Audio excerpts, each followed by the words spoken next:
Welcome to the Build Wealth Canada podcast, where it's all about becoming debt-free, accelerating your wealth, and taking control of your money. Now, here's your host, Cornell Schreiber.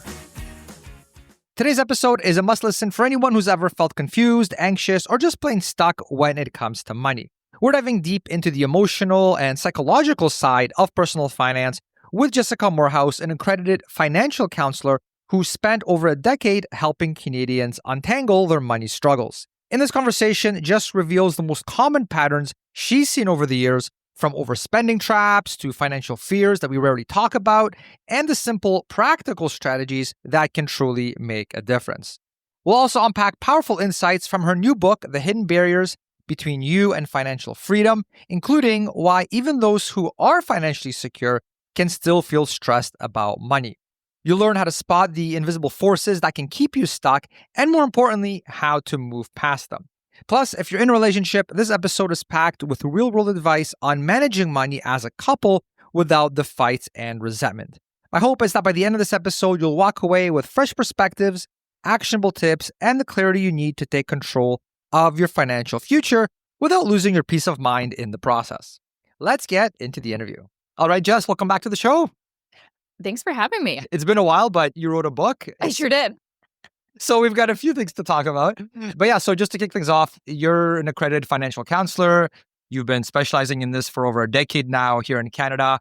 So over that time, I'm sure you've spoken to hundreds of Canadians at this point about their money problems. What sort of patterns have you noticed about what Canadians tend to struggle with when it comes to money? And can you share some best practices that you found tend to help people in getting past those struggles?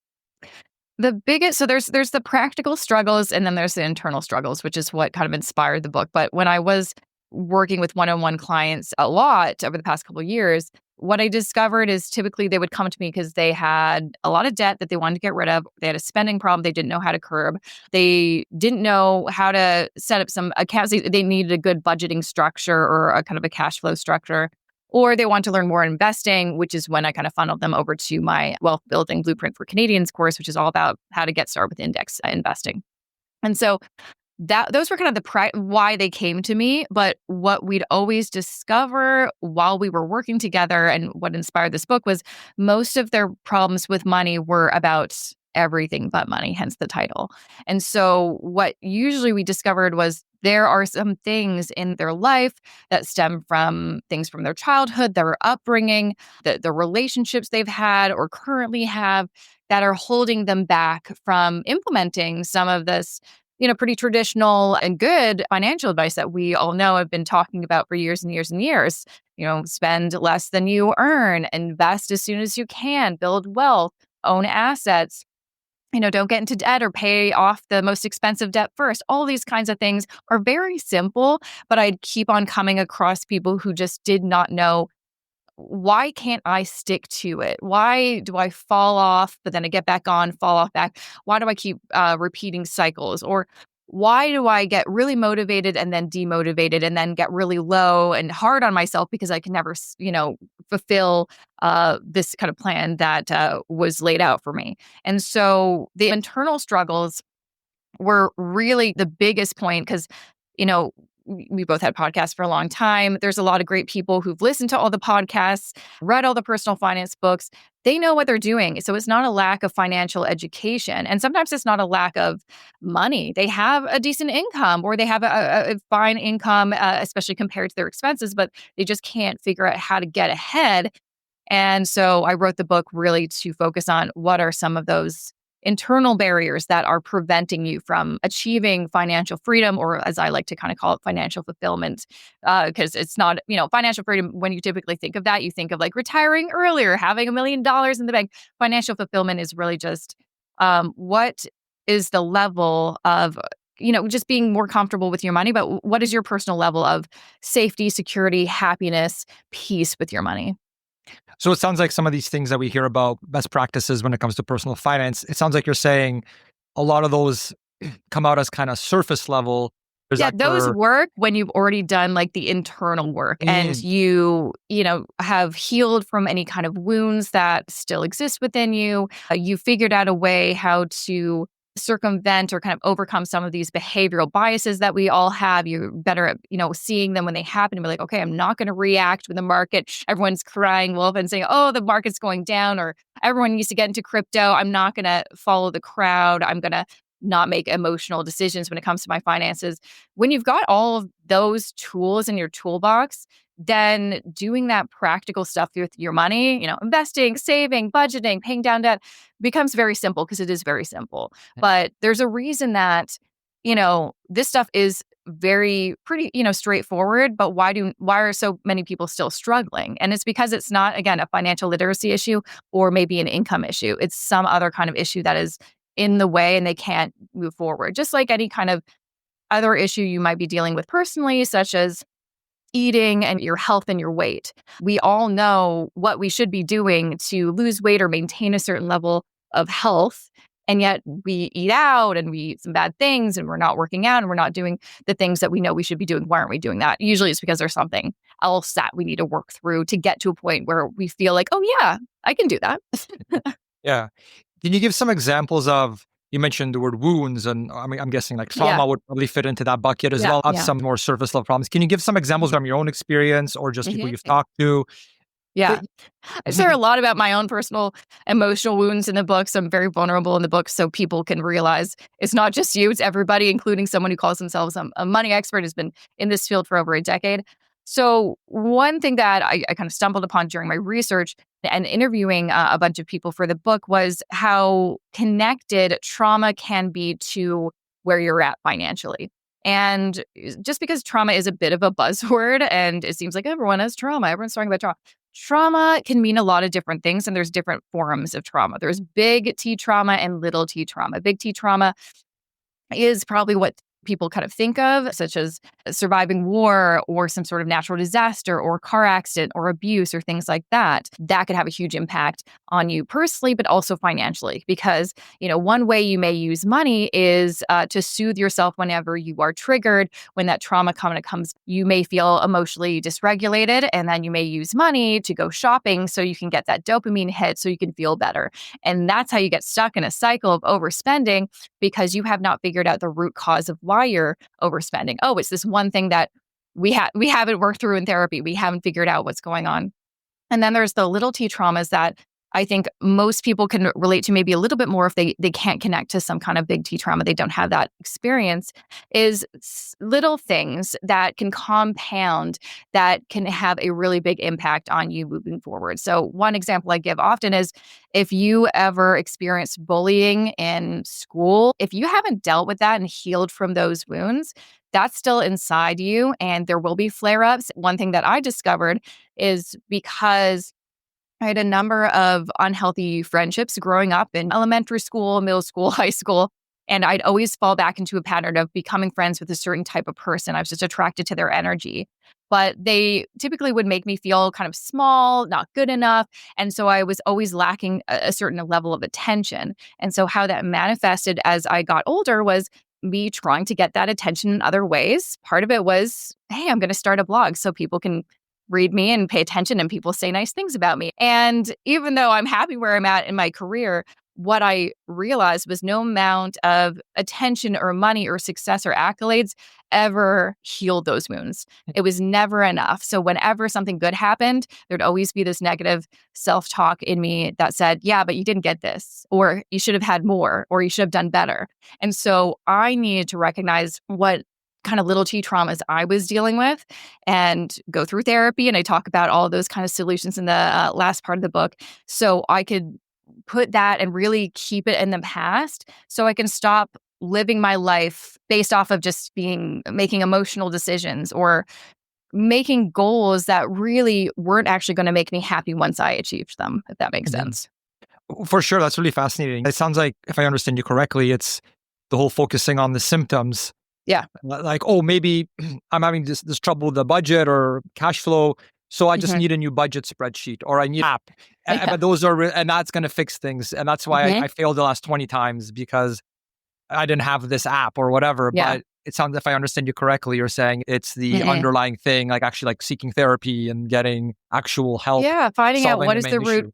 root cause. And the other topic I touch on in the book is there is also a big connection between trauma and ADHD. It also seems like a bit of a buzzword. So many people have ADHD now, and that has a huge impact on how you will manage or mismanage money if you don't know how to kind of understand yourself and that diagnosis and what that could mean.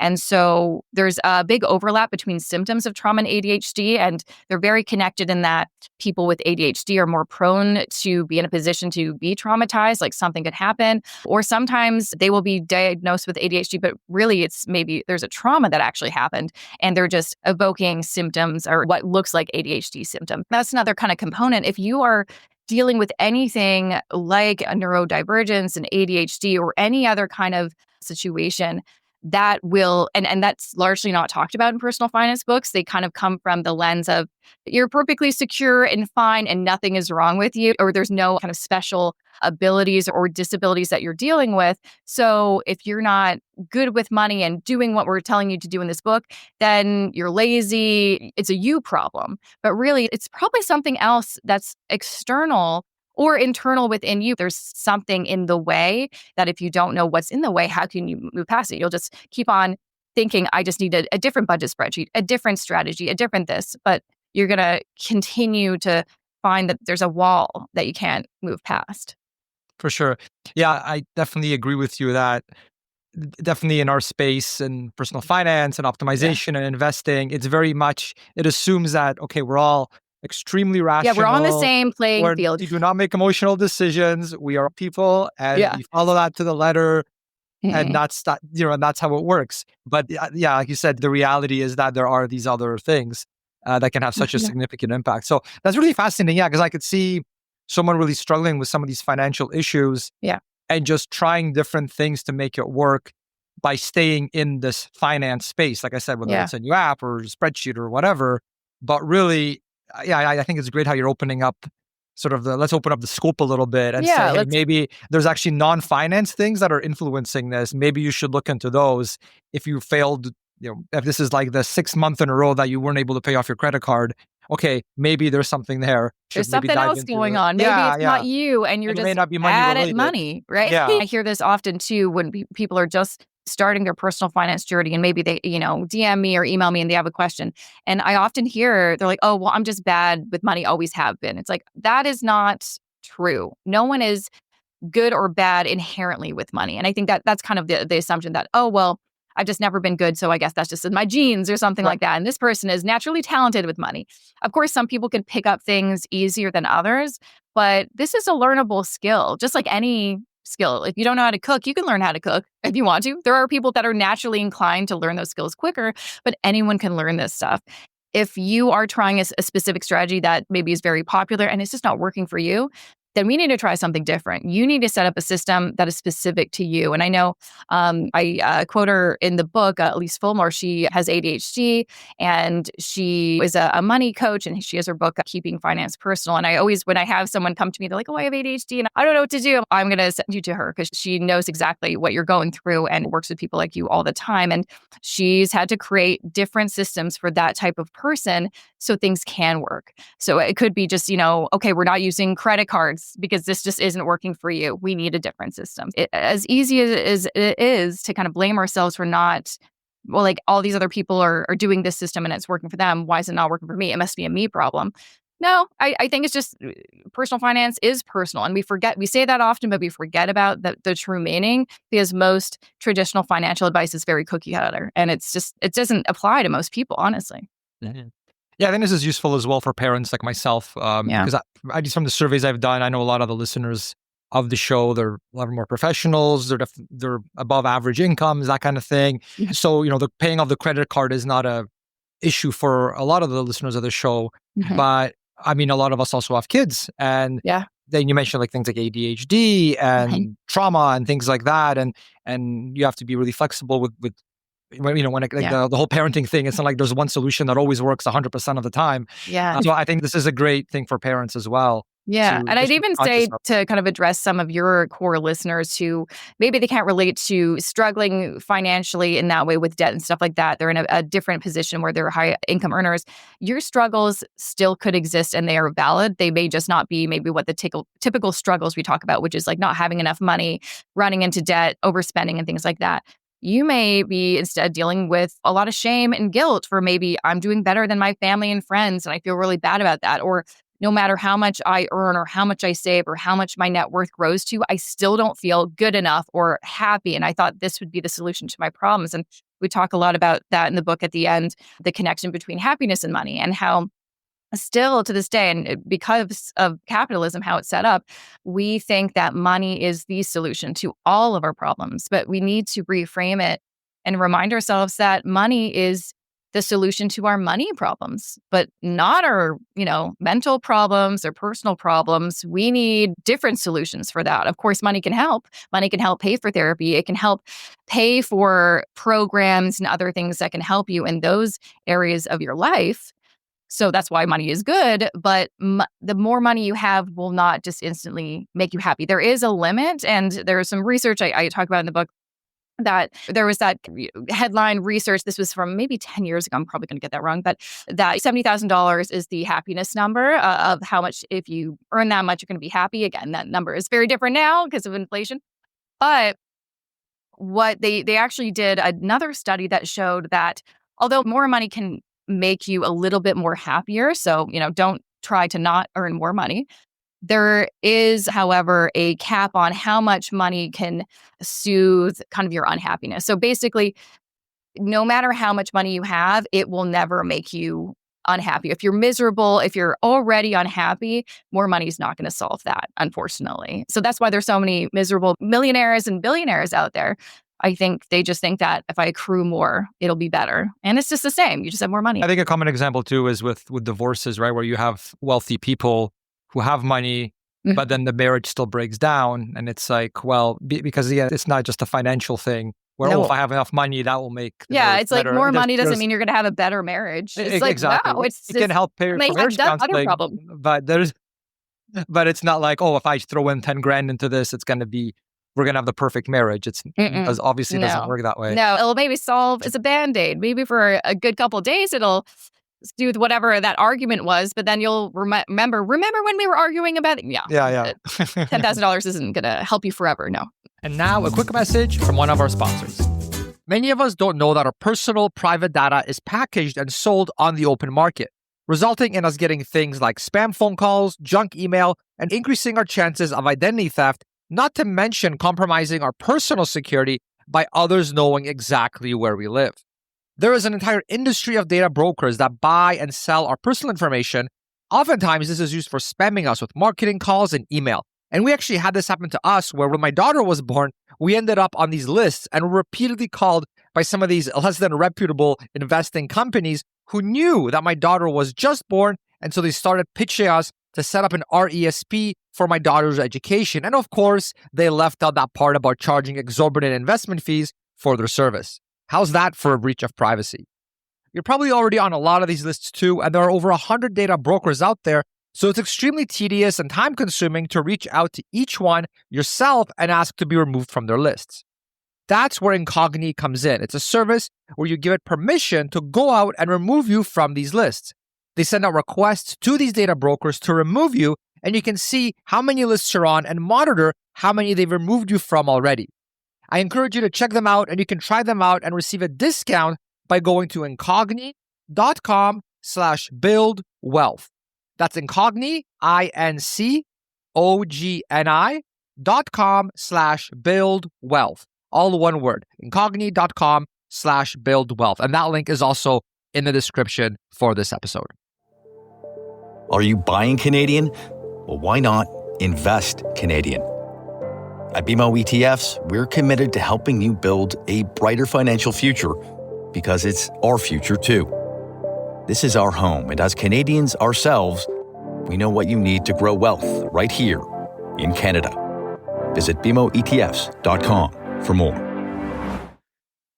Your new book, it's called The Hidden Barriers Between You and Financial Freedom. Can you take us through some of these barriers and what can we Mhm. practically do in our day-to-day lives Yeah. to help overcome them? I know it's kind of a loaded question, but there's got to be some practical things that we can do to overcome some of these. Right. So we touched on a few, such as trauma. Another component also, which I love talking about, is attachment style.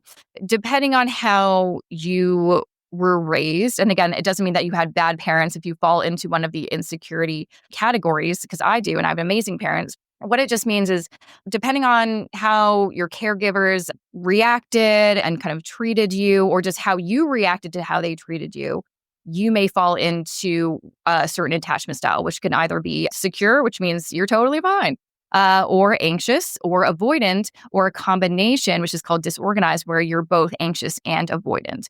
And what this really means is you will kind of connect with people in a certain way based off of what your attachment style is. So, for example, anxious people are what they want most is care and attention. And when we all maybe know someone in our life or in our past life who's needy, they're like, gosh, they're always just like on me, like, you don't text me enough, or where are you? That person is in the anxious attachment style. And so they sometimes will react in certain ways if they're not getting the attention that they believe that they need to kind of press you. And sometimes they'll push you away. They're doing the opposite of what they're actually wanting to achieve. And that can sometimes be in the realm of money. They can either use money as a weapon to get what they want, to get that attention.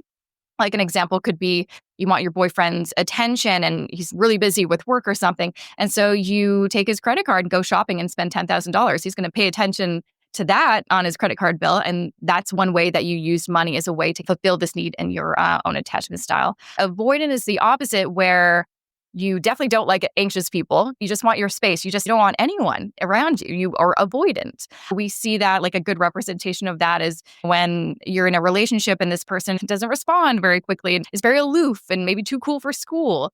They are, in their way, trying to protect themselves because maybe in the past growing up, they were hurt by their caregivers or someone else in their life. So they're like, I don't need anyone. And if I don't need anyone, I'll never get hurt because I've got me and I'm just going to protect me. And so that can also kind of manifest in their money in a couple of ways, where maybe they're avoiding their finances, taking care of themselves, paying their bills on time.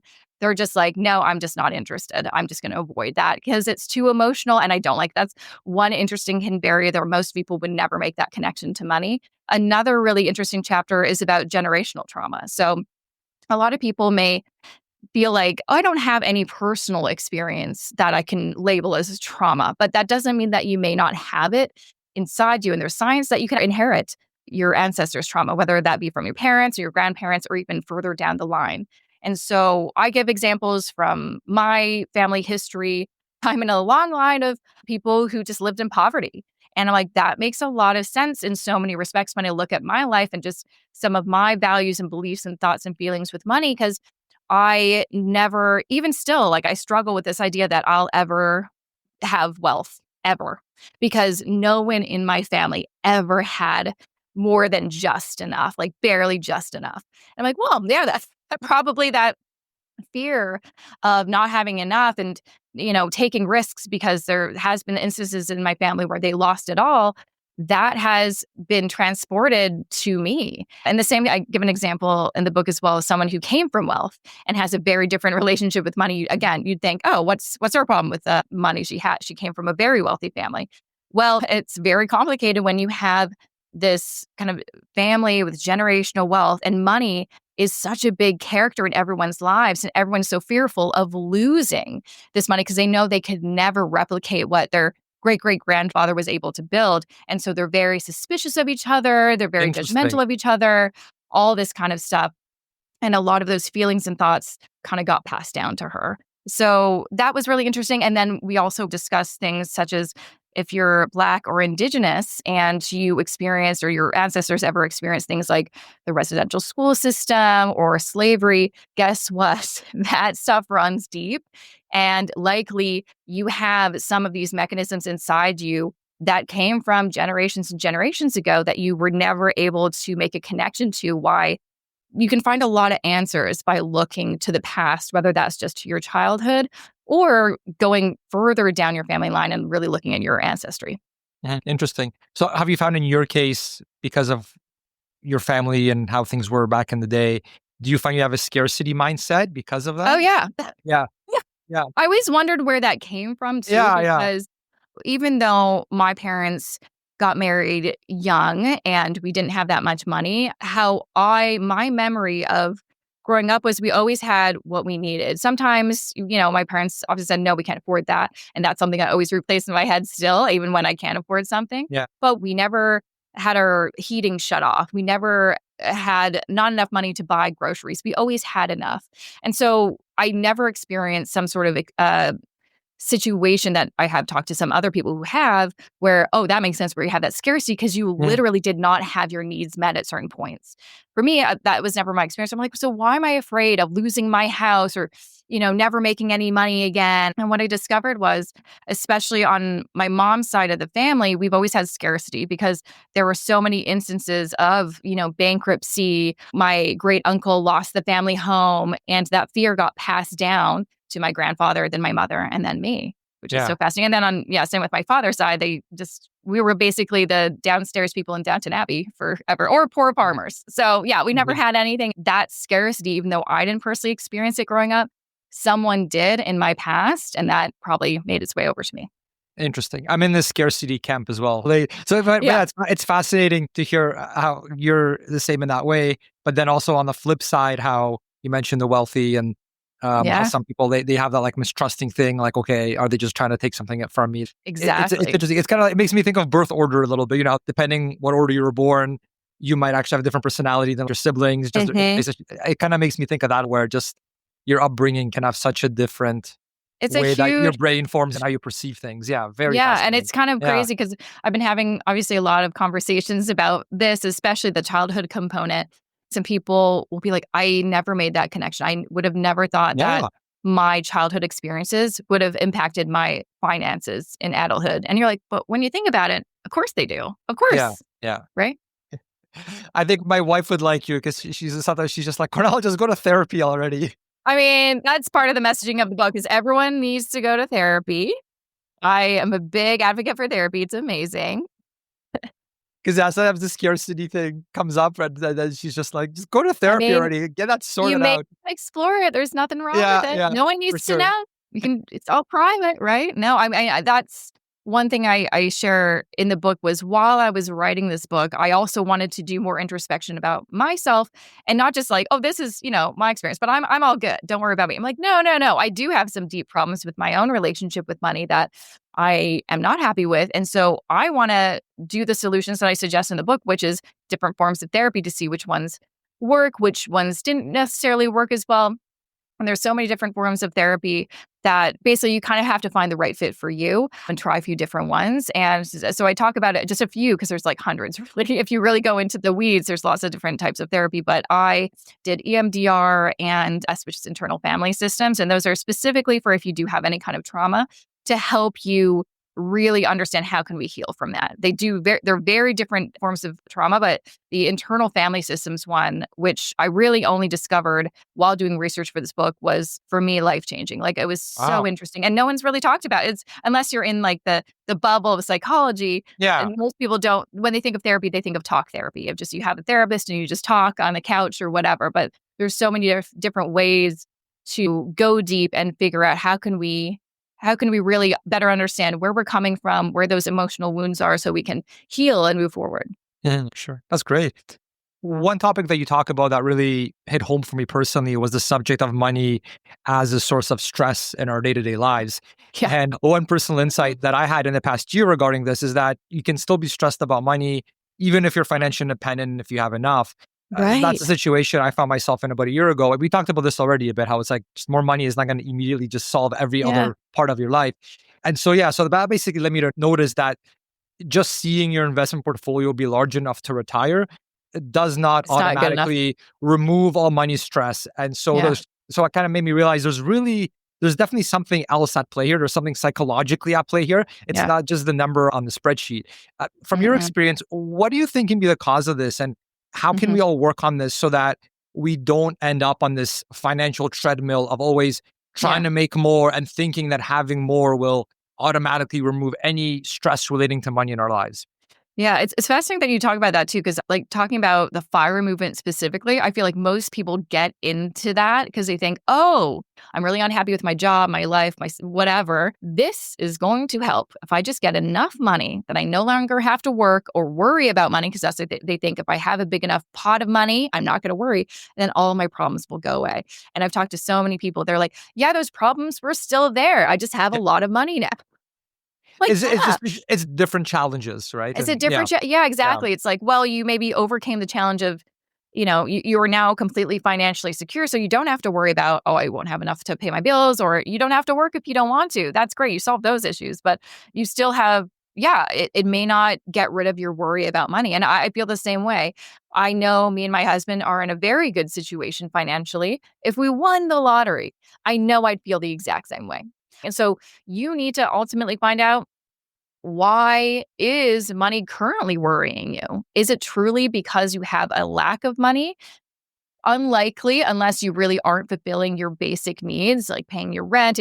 You really are like every month you're living paycheck to paycheck. That's a real thing. But if you're like, no, that's not me. I always pay my bills. I always have enough to save and invest. I still am very anxious about money. We need to figure out, why is that? Where does that come from? Does it come from you? Or does it come from someone else? Is it expectations you put on yourself? Is it some, a financial trauma? We really discussed that. But there's also the difference between a personal trauma that can impact how you relate to money and act with money. But also there's a financial trauma, which is something specific financially that happened to you, such as you lost a job, you were unemployed, you experienced a bankruptcy, things like that, ever since then. Like one example I give is, in my, I guess, starting in my like teenagehood, or maybe it was university, I always worked a customer service job to pay for university. And so many of those jobs I lost because the company closed down.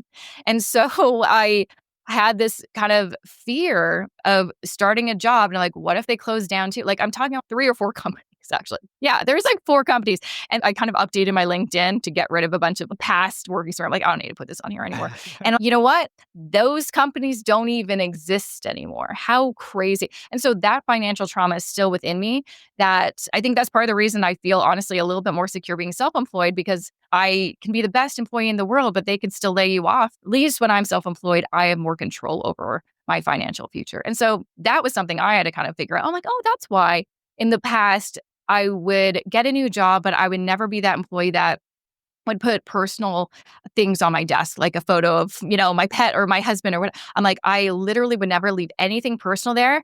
I think because I was always waiting for the other shoe to drop and me to get my notice or something like that. Yeah. Ultimately, the answer is you got to figure out, why do you feel like that in the first place, and do some digging and see what happened to you. And often we ask ourselves, when we're not happy with our finances, what's wrong with me? But we should actually be asking ourselves, what happened to me to make me feel this way?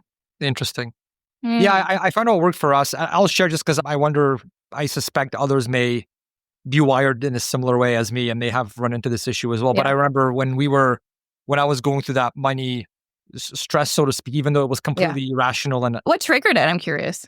Okay, so I learned that my brain, if there's like an unknown, its default will be to assume the worst case scenario. Catastrophizing. And then, then basically you start acting as if that's actually going to happen, that's actually a probable thing, even though it isn't.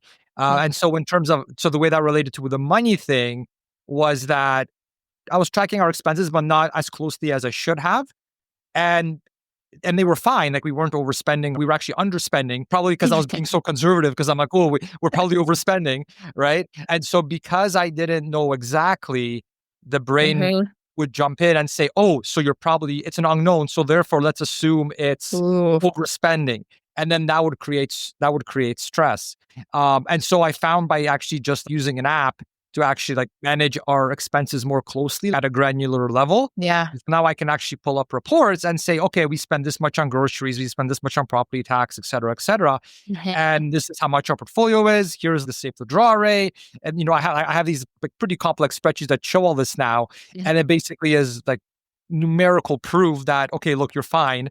And look, you are managing your spending month to month. Nothing's going to blow up because you actually are tracking it. And so it was just interesting how I don't know. I suspect other people may be wired this way too, Yeah. where the unknown equals worst case scenario, even Yeah. though the chances of that happening could be extremely low, but your brain will just, like you Yeah. said, catastrophizing, right? Yeah. So I find when I started doing that, that helped immensely. The stress completely. So it's kind of like if I'm not managing it, I'll just assume that it's all burning down. And it's like, Yeah. okay, It's funny well, because lots of people are the opposite, where they're like, the less I know, the better. I'm going to yeah, assume that everything's fine when actually everything's on fire. yeah, that's true. It's fascinating how we're all humans, but yet we Yeah. can be wired in such a different way. Because like you mentioned before, how there's some people do the whole like avoidance thing, right? It's Yeah. like, I'm not going to look at that state If I credit don't card have that statement or whatever. information, I feel more centered and secure. Whereas you're like, Yeah. no, I need all that information to feel centered and secure. Exactly. Yeah. So it was a really interesting thing because we hit 5 quite a while back now.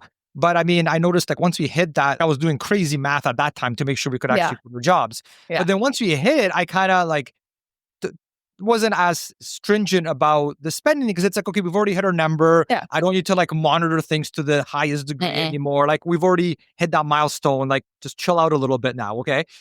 Is what I would tell myself. But then that actually started creating stress because again, like the unknown comes in and you're catastrophizing.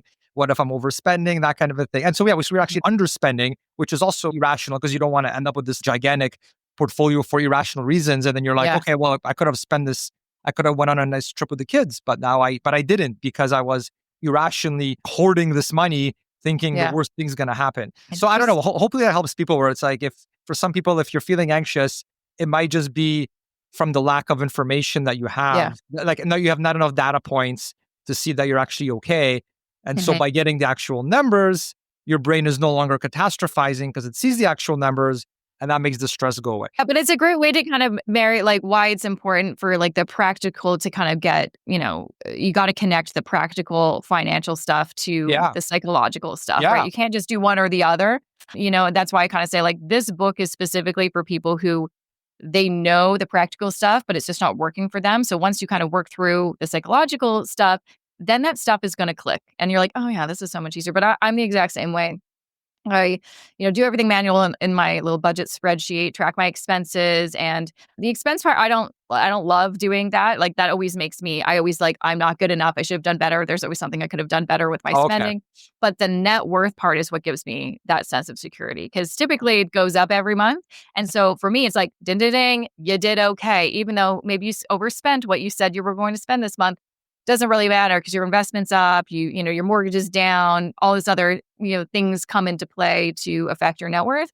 You're doing a little bit better this month than last month. So you're like, oh, okay, maybe everything's fine. Everything's fine. But if I don't, and this is something I have to do this weekend because I've been busy the past couple of weeks, I haven't updated all those numbers. So I am actually feeling more anxious about my money because I don't have that information yet. But what's funny is my husband is the opposite. It makes him more anxious seeing those numbers. I don't know, like we've talked about that, and he does put his numbers in and I think he is glad that we're doing it, but he feels good after seeing the numbers, but he hates the idea of the beforehand of like, he doesn't want to confront it for whatever reason. Like, it's never bad, but whatever that, I don't know where that comes from. I haven't psychoanalyzed him yet. That's the one thing that I made sure when we got together and started like budgeting together, because for years we did everything separate until we got married. Then I'm like, okay, we can kind of put things a little bit more together.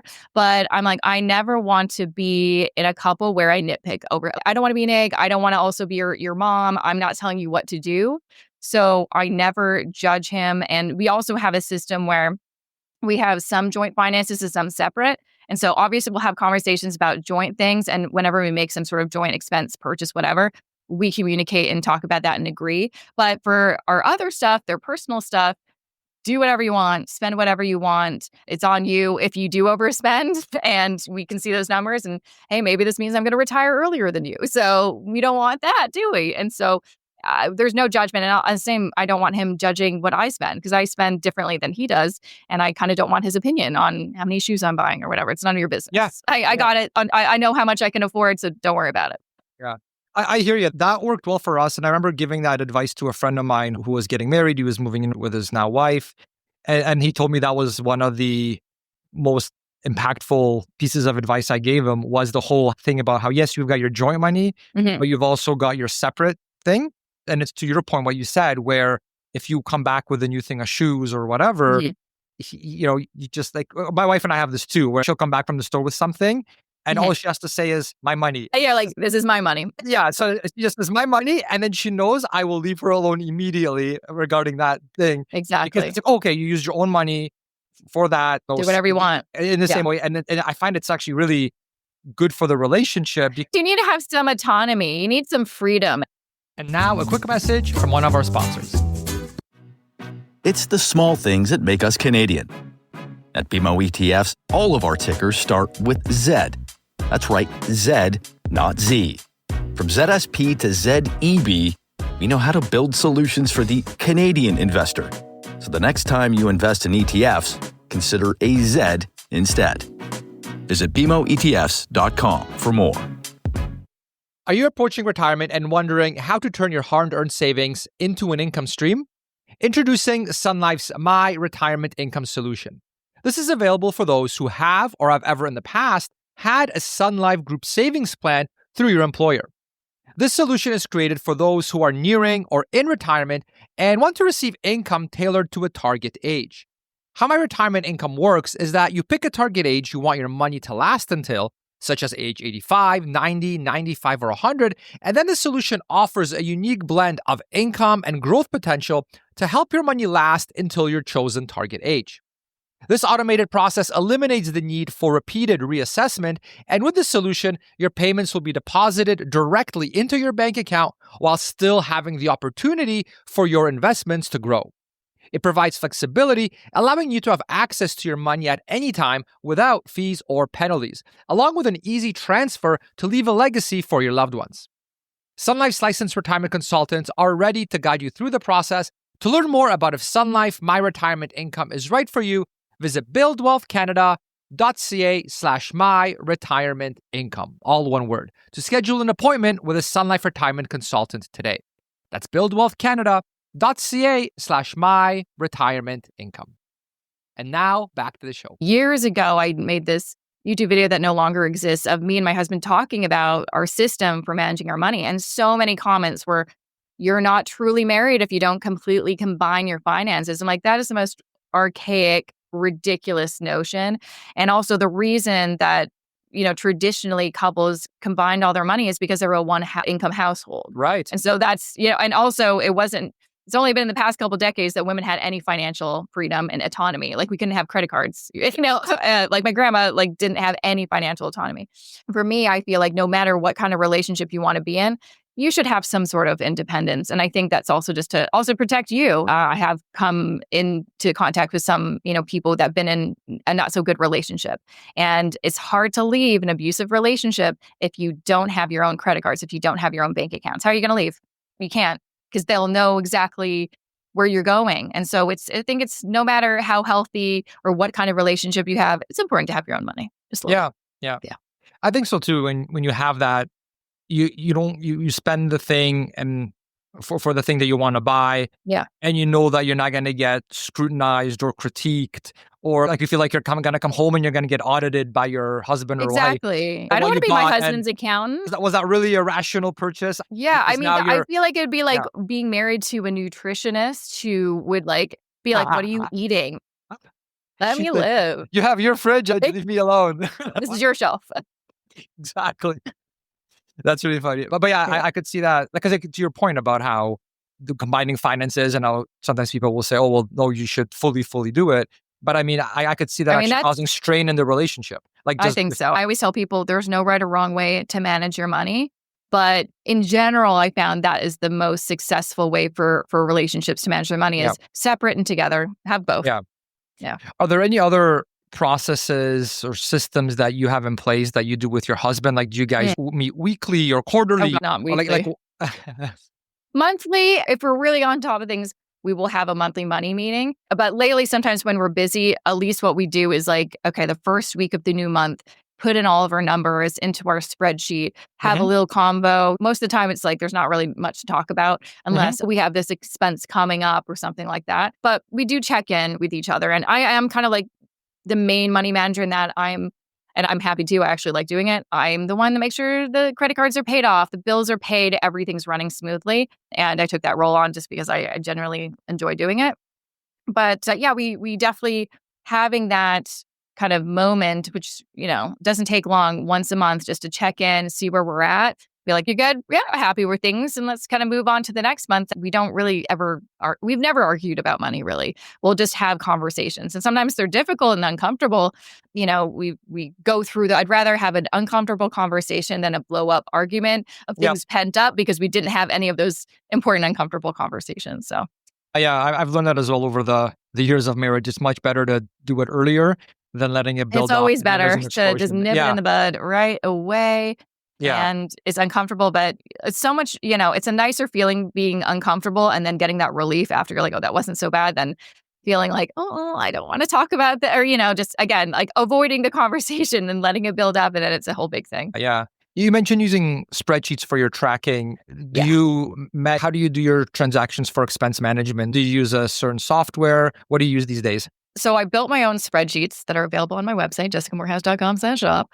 I built them also mainly because we needed something specific, because for a long time I was an employee and he was self-employed, and we wanted a way for him to track his business expenses and personal expenses and things like that. And then we both became self-employed, and I kept on creating new budget spreadsheets for different situations. Mm-hmm. I mean, but using these, and I've updated them over the years, but we've been using them for like 8 years. There's different tabs. So there's our budget tab. So at the beginning of the year, we outline what do we want to happen with our money? Where are we going to put our joint savings goals or separate savings goals, expenses, all that kind of stuff. Take a look at kind of what we earned last year, because now we're both self-employed. So maybe those numbers kind of change, and kind of have an estimate for what we think we're going to earn the following year. And then we have another tab where we track our joint expenses, another tab or 2 tabs for our individual spending. He has a tab for his business spending. I use QuickBooks and have a bookkeeper because mine's a little bit more complicated because I'm incorporated, but he just uses the spreadsheet. And then another tab for tracking our net worth in all of our different accounts. Put that information in there, as I just like everything that we spend money on is debit or credit. So I just download those spreadsheets from our bank and credit card companies, copy and paste. Okay. So you download them all, copy, paste, and like this, you download the CSV or whatever file format, and then bring it in there, and then you're able to... Like a way where once you copy and paste it, then I have a categories list that you can personalize if you want to. And then, just go through those, and it's pretty easy. You're like, oh, okay, all these are grocery store, all these are, all that kind of stuff. Yeah. So you just, that way you're not manually entering all the transactions, category systems. So it really is like, because I usually do like our joint and our personal spending, I don't know, 30 minutes. That's not bad. You said 30 minutes a month? Yeah. Okay. It really, because again, it's like, I know where all the accounts are. I know what needs to happen. It's not that much different than the previous month. So it really doesn't take me that long. Yeah. With your I do it finances, while I watch like a TV show. Yeah. And then with your finances, with the shared expenses, do you guys have like an agreement where you say, okay, we each put in X amount every month, and then the rest is all for our personal spending? Is that how you do it? That's right. So there's a section in our budget where it determines based off of our income how much each person contributes. So it's like, instead of 50-50, if someone earns more, then it's like, oh, okay, well, based off those numbers, it's 60-40 or 70-30 or whatever. And so then we organize that at the beginning of the year, and then we continue that throughout the year, and then we change it if we want to the next year.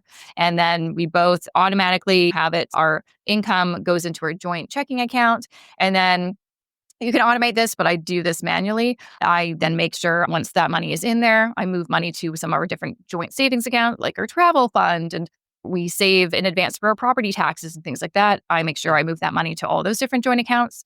And then the rest, the stuff that's our personal money, that just goes into our personal bank accounts. So I never see, he has his own accounts, I've got my own accounts.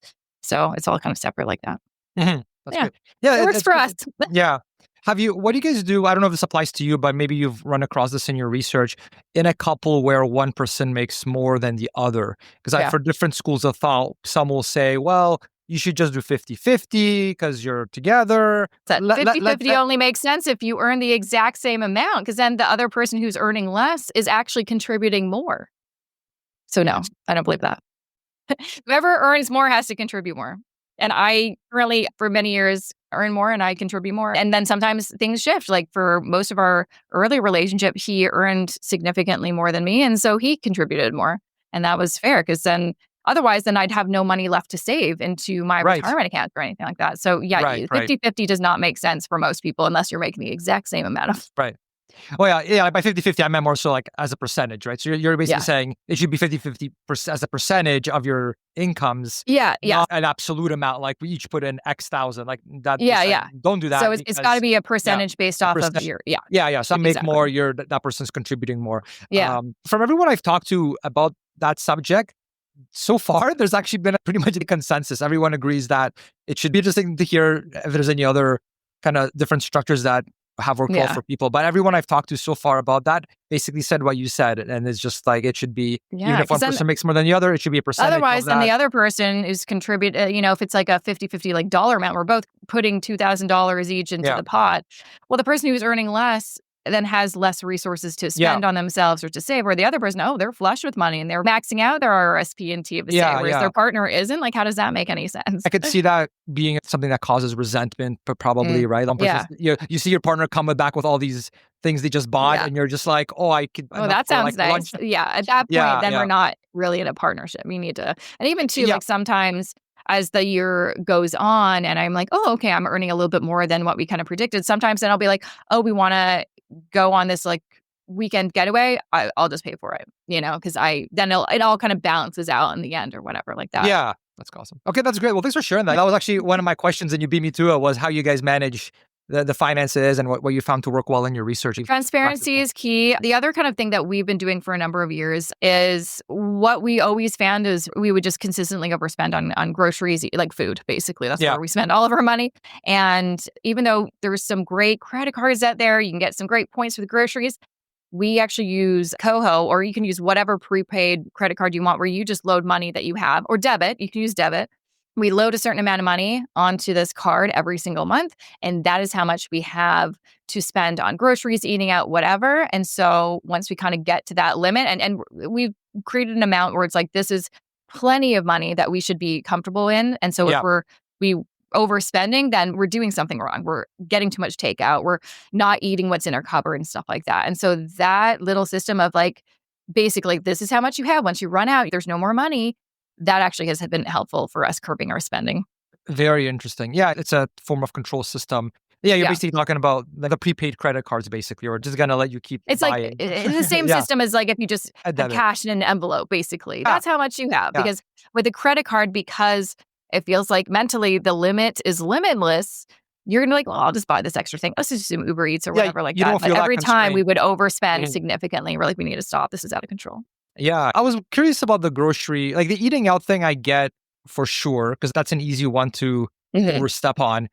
The grocery thing I've been debating for myself, because like we'll set a grocery budget, but it's very lax, I would say, because and my kind of thought was okay, well, if I want to buy good quality health food, and I'm big on not wasting money on food, but like to me, I place a very high value on good quality, nutritious food. And so I'm like, well, if I overspend on like, I don't want to have to get some bad quality crap why don't you food just increase your food I'm over budget? my budget. Yeah. Well, I'm like, why don't you just give yourself a little bit more money for that budget so you could always have enough for the good quality food? Yeah, that's true. That's another way of doing it. So I find like with groceries, I'll manage the spending in the sense that we track it. I know exactly what we spent on groceries in the past month. However, it's not like, okay, it has to be this amount. And if this chicken's on sale, well, too bad. You can't get it because we are over our amount. I don't know. That's something that I've been deliberating. Yeah. I don't know. For us, it's because we kind of use the same pot for eating out and groceries. For us, it's a mental trick for us to be like, well, we have to start making food from home now. We can't just be lazy and do takeout again. Nice. Part of the reason we implemented it, especially, I mean, it's not as bad where we live now because honestly, there's not as many great takeout places. But where we used to live, we ate out way too much. Like, it's insane. And so I'm like, this is getting out of control. Like, we lived a 5-minute walk from a sushi place and we would get sushi once a week. And so I'm like, we need some mechanism to be like, hey, remember, you only have this amount of money. Do you really want to spend it on $50 on takeout? And so that's kind of, it would make us kind of think about that when we're like looking on the app, like, this is how much we have. We have 2 more weeks left in the month. Maybe we shouldn't do takeout. That makes a lot of sense. If you have them merged together, that makes complete sense. Because I can see like the eating out thing is such an easy one to overspend on. It's well, for the groceries, it could always be like if you go to the grocery store and consistently buy more than what was on your initial grocery list. Like you always keep on, why do you keep on buying those snacks or this thing that we don't need? Maybe you need some sort of mechanism to be like, do you really need that? Maybe not. That's a good point. I don't know, it's something maybe you have to experiment with a little bit more. Mm-hmm. There are, will you now buy things that you don't actually need because, hey, there's no limit, so why not? That's and I find that's how my mind works. That's why I'm very careful with my credit cards. And same with cash. If I have cash, I will spend it. I don't like having it in my wallet. I find it an inconvenience. I hate having change and it dropping everywhere. I love having cards where I can see the balances and it's all nice and organized. If I have cash in my wallet for whatever reason, like someone pays me back in cash, I will blow it in a day. Interesting. So I'm like, cash, never do the cash envelope system. You know what? That's fascinating. It just goes to speak to how different, like I said before, even though we're all humans, we can be wired so much differently. Because I remember, I've read more like personal finance books I can remember. And one of the like best practices, quote unquote, was things like use cash, because when you spend cash, you actually see it. It's a physical thing. You sort of feel that pain of parting with your cash. Yeah. And so that can help you curb your spending. Yeah. But not everyone, like in your case, where it's like, actually, this is going to have the opposite effect on me. Yeah. I talk about how you got to try different things, right? Works for you. Yeah. Yeah. No, I talk about the pain of payment in the book, and there's some really interesting science behind that. And it's true. The logic that the science says that it makes it, so you really think about what you're doing with cash. Yeah. And then debit is kind of the next, and then credit, and things that are like, here's a mechanism where you can pay it later or buy now, pay later. There's no pain. And so that's why it's very easy to get kind of locked into that. But for me, it's like, but everyone's different. I don't feel really a pain of cash for whatever reason. But things like debit or a prepaid card, that's something I'll pay more attention to. Yeah, that sounds like a very valuable tool. And also, like, I don't know how it is with the Kobo you mentioned, but some of these places, they do have overdraft fees, right, if you go over. So now you've got this extra thing where it's like, I really need to be careful, because if I overspend, I'm actually going to get dinged quite a bit in fees. And so that becomes another incentive to not overspend, to be careful, to track it, basically to be more conscious of it, instead of, here's my card, charge it, and then you're happy, right? So exactly. Very, very. All right, Jess, well, thanks so much for coming on. Tell us more about your book. Where can we get it? And where else can we learn more from you? Yeah, this was a very fun conversation. Thanks so much for having me back on the show. The book is called Everything But Money, The Hidden Barriers Between You and Financial Freedom. You can easily find it at jessicamoorhouse.com/book or any book retailer, the big ones, Amazon, Indigo. Support your local bookstore. They're amazing. I am going to be doing a bit of a book tour, so I will be doing an event in Toronto, then make my way to Calgary, Vancouver, likely Victoria, and some other cities too. Hopefully I can see some people across the country. So that'll be kind of fun. So follow me on Instagram at Jessica Moorhouse, and hopefully I'll be able to announce some dates soon. Well, thanks for coming back on. It's always fun. Great chatting with you. Yeah. And until next time. All right, I hope you enjoyed the episode. Please share it with someone that you think may find it useful. And of course, leaving a review on Apple Podcasts or Spotify is always super appreciated as well. I often get asked what I personally invest in and why. So to answer that, I created an in-depth guide to explain what specific investments my wife and I held and continue to hold as we moved through the accumulation phase, where the focus was to grow our investments as quickly as possible, and then transitioning to living off our investments in our early 30s when we hit our financial independence number, and the focus shifted to living off our investments in a sustainable fashion long-term so that we don't run out of money in our early retirement. These investments are literally where we have almost our entire net worth apart from our house, and is what we are living off right now. So I figure at the very least, you'll learn about some great investments to consider for your own portfolio. I explain why I pick those, and I do provide the names and ticker symbols of the specific investments so that you can look them up yourself. The guide is actually a live Google Doc that I continue to update as things change, so you can view it anytime to see what I'm currently holding and why. I get it that it can be super overwhelming with the thousands of ETFs and other investments to choose from for us Canadians, and so I hope this will make things easier and less stressful for you. You can access the live Google Doc at any time by signing up for free over at buildwealthcanada.ca/guide. That's buildwealthcanada.ca/guide. Thanks for listening to the Build Wealth Canada podcast at www.buildwealthcanada.ca.